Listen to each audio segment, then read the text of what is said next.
Pojok Hukum kali ini akan membahas mengapa pendidikan khusus profesi advokat wajib kerjasama dengan perguruan tinggi hukum. Asosiasi Perguruan Tinggi Hukum Indonesia yang diwakili oleh Dr. Stefanus Laksanto Utomo SHMH dan Lisa Marina SHMH pernah mengajukan permohonan pengujian ke Mahkamah Konstitusi. Permohonan dalam permohonannya mendalilkan memiliki kepentingan langsung terhadap penyelenggaraan pendidikan ilmu hukum yang melahirkan sarjana hukum, magister hukum, dan doktor ilmu hukum dengan kualifikasi dan standar yang ditetapkan oleh peraturan perundang-undangan di bidang pendidikan tinggi.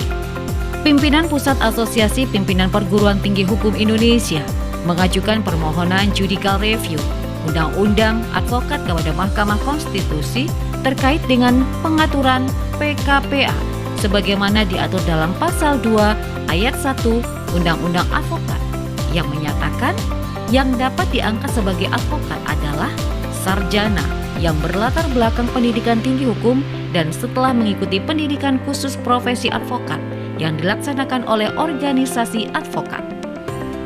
Permohonan beranggapan bahwa seharusnya pendidikan khusus profesi advokat atau PKPA yang diselenggarakan oleh organisasi advokat dilaksanakan dengan bekerja sama dengan perguruan tinggi atau sekolah tinggi hukum. Mereka beranggapan bahwa ada kewajiban dan Asosiasi Pimpinan Perguruan Tinggi Hukum Indonesia untuk ikut serta menjaga dan mewujudkan penyelenggaraan pendidikan yang berkualitas dalam rangka mencerdaskan kehidupan bangsa sebagaimana dinyatakan dalam Undang-Undang Dasar 1945. Yang salah satunya adalah dengan menjadikan pendidikan khusus profesi advokat, yakni PKPA, sebagai bagian yang tidak terpisahkan dari kompetensi strata 1 atau S1 yang dihasilkan oleh perguruan tinggi ilmu hukum. Pendidikan khusus profesi advokat yang selama ini dijalankan oleh organisasi advokat sebagaimana diatur dalam Pasal 2 Ayat 1 Undang-Undang Nomor 18 Tahun 2003 tentang advokat, yakni Undang-Undang Advokat, ternyata dalam kenyataannya dianggap melanggar hak konstitusional bagi Asosiasi Pimpinan Perguruan Tinggi Hukum Indonesia.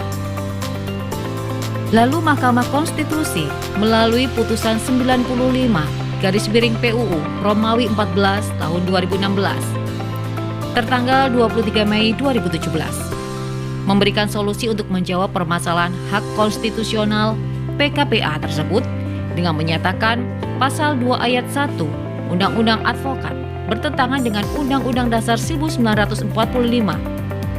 Sepanjang tidak dimaknai yang berhak menyelenggarakan pendidikan khusus profesi advokat adalah organisasi advokat dengan keharusan bekerja sama dengan perguruan tinggi yang fakultas hukumnya minimal terakreditasi B atau sekolah tinggi hukum yang minimal terakreditasi B. Putusan tersebut berimplikasi terhadap penyelenggaraan PKPA oleh organisasi advokat yang harus diselenggarakan bekerja sama dengan perguruan tinggi fakultas hukum di seluruh Indonesia.